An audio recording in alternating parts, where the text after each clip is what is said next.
Oxidation number change during redox reaction. एक redox reaction की एक पहचान ये भी है कि उसमें ऑक्सीडेशन नंबर सारे एलिमेंट्स अपने ऑक्सीडेशन नंबर को चेंज कर रहा होता है।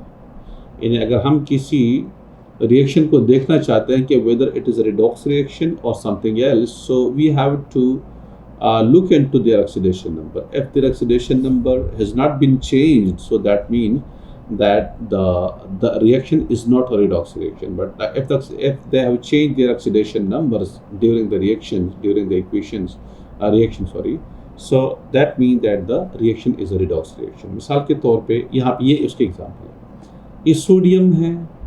देखिए अनकम्बाइंड एलिमेंट्स का हमने अभी ऊपर पढ़ लिया कि उसका ऑक्सीडेशन नंबर 0 होता है। तो sodium is not combined elements, chlorine is not combined, these are uncombined, so they have a 0 oxidation number. ठीक है, when they react together, so they will form a compound that is sodium chloride NaCl. Now look into this one. Sodium has a +1 oxidation number in this compound, and chlorine is -1 oxidation number in this compound, and they will add up to 0. So now oxidation number has been changed. Sodium has a 0 oxidation number. Here in the compound it has a +1 oxidation number. Chlorine has a 0 oxidation number. Now it has been changed to -1 oxidation number. So what happened? During a redox reaction, the elements change their oxidation number before the reaction and after the reaction. ठीक है, before reaction they have the oxidation number 0 and 0. In after reaction they have the oxidation number +1 -1. So if they have been changed their oxidation number during the reaction, so it means that means that the reaction is a redox reaction. ठीक है, तो ये उसकी एक निशानी है हमारे पास इस तरीके से। ठीक है, यहाँ पे देखिए दिया हुआ है oxidation number also shown using the rules on page number 76 ऊपर हमने पढ़ लिया है। Notice how they have changed during the reaction. इस सोडियम एटम लूज है, यहाँ पे देखिए कोई इलेक्ट्रॉन लूज नहीं किया, क्लोरीन ने कोई इलेक्ट्रॉन गेन नहीं किया, so they have 0 oxidation numbers. But after the reaction when they combine together, sodium lost one of the electron, chlorine gained that electron. So sodium has been oxidized and chlorine has been reduced because there has been a transfer of electron from sodium into the chlorine. ठीक है, तो इस वजह से क्या हुआ, oxidation number change हो गया। तो ये यहाँ पे उसने यही मेंशन किया हुआ है, एक्स्ट्रा कोई चीज़ इसके अंदर नहीं है। If oxidation number change during a reaction, it is a redox reaction. ये मैंने आपको अभी बता दिया और यहाँ पे कह रहा है। ठीक है, कि a rise in oxidation number means oxidation has occurred. देखिए -4, -3, -2, -1, 0, 1, 2, 3, तो ऑक्सीडेशन अकर्स होता है। Rising oxidation number, oxidation occurs का मतलब आपको समझ आ रहा है कि क्यों होता है। राइजिंग ऑक्सीडेशन नंबर का मतलब होता है loss of electron. Oxidation number rise तब होता है जब कोई एटम अपने इलेक्ट्रॉन को लूज कर रहा है। मिसाल के तौर पे सोडियम जो है 1 इलेक्ट्रॉन लूज कर लेता है, ऑक्सीडाइज हो जाता है।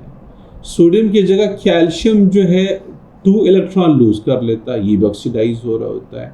इस तरह से तो अगर कोई देखिए पहले सोडियम का क्या है, सोडियम का 0 है, ऑक्सीडेशन नंबर 0 है। सोडियम ने 1 इलेक्ट्रॉन लूज किया, +1 चार्ज आ गया। अब देखिए पहले यहाँ पे कोई चार्ज नहीं है, अब +1 हो गया। इसका मतलब क्या हो, देखिए इंक्रीज हुआ, इसका ऑक्सीडेशन नंबर 0 से +1 पे चला गया।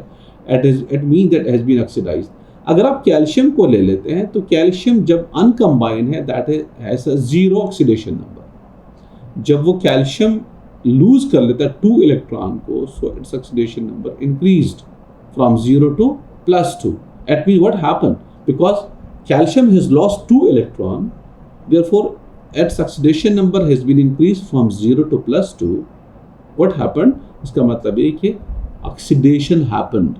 तो अब देखें जब भी इलेक्ट्रॉन लूज हो रहा होता है ऑक्सीडेशन नंबर इंक्रीज हो रहा होता है, और लूजिंग का मतलब होता है ऑक्सीडेशन। इलेक्ट्रॉन लूज करने का मतलब ऑक्सीडेशन, और ऑक्सीडेशन नंबर इंक्रीज कब होता है, जब वो लूज कर रहा होता है। तो लूजिंग की वजह से इंक्रीज हो रहा है, तो इसका मतलब ऑक्सीडाइज हो रहा है। तो यहाँ पे जो लिखा है कि राइज इन ऑक्सीडेशन नंबर, वो क्यों राइज होता है, लूजिंग की वजह से।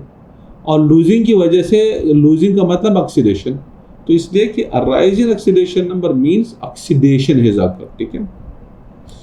अब हम ये अगर मालूम करना चाहें कि हमारे पास एक रिएक्शन गिवन है and we want to find out whether the reaction is a redox reaction or it is a non redox reaction, so हम उसको कैसे निकाल सकते हैं? उसके लिए टेस्ट यही है कि look into that equation and look into the oxidation number of the elements. If the elements has changed their oxidation number before and after reaction, so it means that it is a redox reaction. But if it has not been happened, so इसका मतलब क्या हुआ कि वो redox reaction नहीं है। देखिए iron 0, sulphur 0, iron sulphide में +2 -2, it means oxidation number has been changed, so it is a redox reaction. ये मैं पहले आपको करा चुका हूँ, ये चूंकि यहाँ पे आया तो अगेन यहाँ पे दूसरा एग्जांपल दिया हुआ है, आयरन क्लोराइड का दिया हुआ है, +2 इसकी है और क्लोरीन की हमेशा के लिए -1 होती है। अगर आप उसको अच्छा आप कहेंगे कि किसी भी कंपाउंड के अंदर उसने बोला हुआ है कि oxidation number add up to 0, यानी अभी पढ़ लिया ऊपर, if you want to find out so I can, ये देखिए oxidation number in the formula of a compound add up to 0। अब अगर हम यहाँ पे देख लेते हैं तो यहाँ पे add up not to 0, it is +1, +2 -1 is +1। तो एक्चुअली यहाँ पे सिर्फ ऑक्सीडेशन नंबर शो किया हुआ है कि आयरन का ऑक्सीडेशन नंबर +2 है, क्लोरीन का -2 है, -1 है, लेकिन जब आप 2 से मल्टीप्लाई कर देंगे तो you will gate -2 and when you will add both of them you will gate 0, ठीक है। तो इसमें कोई ऐसा चीज, सिर्फ क्लोरीन का बोला है कि क्लोरीन का -1 होता है, चूंकि 2 क्लोरीन है तो -2 हो जाएगा और +2 -2 यू विल गेट 0। क्लोरीन का यहाँ पे 0 है। तो आप देखिए कि आयरन का हमने पहले पढ़ा हुआ कि ये iron is an transition element, ठीक है, एक ट्रांजिशन एलिमेंट है। उसकी वजह से यहाँ पे देखिए कि यहाँ पे उसकी वैलेंसी ऑक्सीडेशन नंबर +2 है, यहाँ पे देखिए कि +3 है, ठीक है। और क्लोरीन का -1 है, जाहिर यहाँ पे -1 हो जाएगा वो, लेकिन एक चीज़ यहाँ पे चेंज हो गई है। क्लोरीन का यहाँ पे देखिए 0 है, क्लोरीन का आपको नज़र आ रहा है, यहाँ पे क्लोरीन का -1 हो रहा है। तो ये इस तरीके से ये वैल्यूज़ ऑक्सीडेशन नंबर चेंज हो रहा है। हम कहते हैं कि ये आपके पास क्या है, एक रिडॉक्स रिएक्शन। अब ये वाला रिडॉक्स रिएक्शन नहीं है, इसमें देखें नाइट्रोजन का -3 है, हाइड्रोजन का +1 है, हाइड्रोजन का +1 है, क्लोरीन का -1 है, तो नाइट्रोजन का -3, हाइड्रोजन का +1 है, क्लोरीन का -1 है। अब यहाँ पे देखें कि नाइट्रोजन का वैसे ही -3 है, हाइड्रोजन का +1 है, क्लोरीन का -1 है। तो देखिए अब आप ये कैसे कह सकते हैं कि भाई नाइट्रोजन का -3, नाइट्रोजन का तो कुछ और भी हो सकता है। सबसे पहली बात तो ये है कि नाइट्रोजन की +2 -3 और -2 और इस तरह से नहीं हो सकता, क्योंकि वो नॉर्मल एलिमेंट्स हैं। तो अगर एक एलिमेंट का 0 तो हो सकता है, ठीक है ना, जब वो अनकम्बाइंड होता है, लेकिन अगर नॉर्मल एलिमेंट्स कहीं पे कंबाइंड है तो फिर उसका चेंज नहीं होगा, ठीक है। अनकम्बाइंड है, जैसे ऊपर वाले केस के अंदर देखें ना, यहाँ पे अनकम्बाइंड है तो 0 है, और यहाँ पे कंबाइंड हो गया तो -1 है, ठीक है। अब अगर अनकम्बाइंड है तो नॉर्मल एलिमेंट है तो कभी चेंज नहीं होगा। जैसे नाइट्रोजन का -3 है और ये नॉर्मल एलिमेंट्स है, तो जाहिर है अगर ये किसी और कंपाउंड के साथ मिलेगा, इसका 0 तो हो सकता है अगर वो अनकम्बाइंड हो, लेकिन अगर वो कंबाइन है, जैसे NH3 के साथ अमोनिया में हाइड्रोजन के साथ कंबाइन है, और अमोनियम क्लोराइड के अंदर ये हाइड्रोजन के साथ कंबाइंड और क्लोरीन के साथ कंबाइंड है, तो फिर दोनों में जब कंबाइन होगा तो -3 ही आएगा, इसलिए कि नॉर्मल एलिमेंट्स का एक ही ऑक्सीडेशन नंबर होता है। तो यहाँ पे देखिए -3 या -3 है, हाइड्रोजन का +1 है और इधर भी +1 है, -1 क्लोरीन का है, इधर भी वही है, तो ये ऑक्सीडेशन नंबर है। अगर आप उसको एड अप कर देंगे यू विल गेट 0, इसका भी 0 आ रहा है, इसका भी 0 आ जाएगा, इसका 0, इसकी -3 और 3 को हाइड्रोजन के साथ मल्टीप्लाई कर देंगे तो 3 1 3 +3 -3 यू विल गेट 0, ये ऑलरेडी 0 है। इसमें अगर आप देख लेते हैं तो -3 है हाइड्रोजन का और ये -1, ये तो -4 हो जाएगा, और हाइड्रोजन 4 है, +1 मल्टीप्लाई कर देंगे तो +4 हो जाएगा, इस तरह से +4 -4 0 हो जाएगा। तो सब में एड अप टू 0, लेकिन रिडॉक्स रिएक्शन इसलिए नहीं है कि इसमें किसी एक एलिमेंट का भी जो ऑक्सीडेशन नंबर है वो चेंज नहीं हुआ, तो that is not a redox reaction, ठीक है। तो कुछ एग्जांपल इस तरह से दिए हुए। अब कहते हैं कि डिफाइन ऑक्सीडेशन नंबर, सो मेरा ख्याल है इसकी डेफिनेशन की ज़रूरत नहीं है। Define oxidation number, the loss of electron और the addition of oxygen as oxidation, sorry oxidation number अलग चीज़ है, मैं ऑक्सीडेशन की डेफिनेशन यही है कि द लॉस ऑफ इलेक्ट्रॉन और the addition of oxygen to an element, that is the oxidation, ठीक है। अच्छा, अब ऑक्सीडेशन नंबर क्या है? ड्यूरिंग अ रिएक्शन कोई एलिमेंट कितना इलेक्ट्रॉन लूज करता है, गेन करता है या शेयर कर लेता है, that number of electron which is been shared, lost or gain, that is the oxidation number, ठीक है। एक तो ये चीज, give the oxidation number for each element and iron. Iron में आपके पास +2 है, +2 +3 है, हाइड्रोजन का +1, क्लोरीन का -1, कैल्शियम का +2, क्लोरीन का -1, सोडियम का +1, ऑक्सीजन का -2, हाइड्रोजन का +1, कैल्शियम का +2, कार्बन का +4, ऑक्सीजन का -2। तो फिर आप जब ऐड करेंगे तो यू विल गेट 0, क्योंकि इस नंबर ऑफ एलिमेंट्स के, नंबर ऑफ एटम के साथ जब मल्टीप्लाई करेंगे तो finally you will get the 0 oxidation number जब आप ऐड कर देंगे सबको। So the oxidation number will add up to 0, ठीक है। तो ये जब आप करेंगे, लेकिन हम हर एक एलिमेंट का अलग अलग करते हैं। कैल्शियम का +2 होता है, कार्बन का +4 होता है, ऑक्सीजन का -2 होता है, ठीक है। Right the word equation for this reaction. तो अब इसके hydrogen plus oxygen is water, यानी यहाँ पे हाइड्रोजन प्लस ऑक्सीजन वाटर, ये चीज़ ये है। अब ये हम नहीं मेंशन करेंगे कि 2 molecules of hydrogen, we don't need that. 1 molecule of oxygen makes 2 molecules of water, we don't need this one। हम लिखेंगे a hydrogen plus oxygen will get water, ठीक है। तो इस तरीके से आपके पास आ जाएगा। now copy out the chemical equation from A, यानी ये वाला, below each sample write the oxidation number of the atom। एक तो अब इसमें अगर मैं लिख लेता हूँ, यहाँ पे मेरे पास ये इक्वेशन है 2H2 + O2 and you got 2H2O, ये इक्वेशन है। तो मेरे पास इसकी वैलेंसी 0 है, ऑक्सीडेशन नंबर 0 है, अनकम्बाइंड है, ऑक्सीडेशन नंबर 0 है, अनकम्बाइंड है, ऑक्सीडेशन नंबर +1 है और -2 है, इस तरह से, ठीक है। अब आप एटम्स के हिसाब से मल्टीप्लाई कर दीजिए, सो यू विल गेट 0, ठीक है। तो इस तरीके से आपने इसका पार्ट भी कर दिया। Use oxidation number two show that it is a redox reaction. अब देखिए यहाँ पे क्या है, 0 है, यहाँ पे क्या है, 0 है, यहाँ पे क्या है, +1, यहाँ पे क्या है, -1।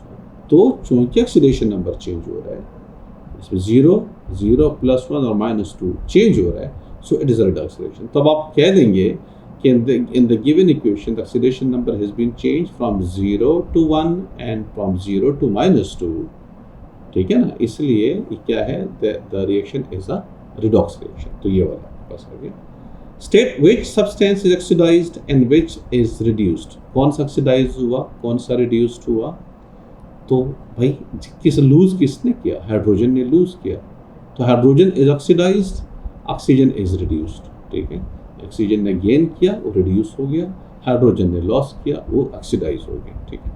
Repeat the steps in equation number 3 for each of these equations. 2kBr 2k + Br2। भाई देखिए K का +1 है, ब्रोमीन का -1 है, K का 0, ब्रोमीन का 0, क्योंकि दीज आर अनकम्बाइंड, इसलिए हमारे पास क्या आ रहा है, ये जो है एक रिडॉक्स रिएक्शन है। अब सिर्फ इसमें कम कर दीजिएगा, ये नहीं, ये +1 -1 0 0, बस इतना। 2KCl + Cl2 2KCl + I2। तो K में +1 है, I में -1 है, क्लोरीन में 0 है, यहाँ पे +1 -1 और ये 0 आपके पास आ जाएगा, ठीक है। तो इसमें इतना सा कर दीजिएगा, आई एम श्योर इसमें प्रॉब्लम नहीं होगा। Number 5 part A, carbon burns in oxygen to form carbon dioxide। Write chemical equation for the reaction। So carbon burn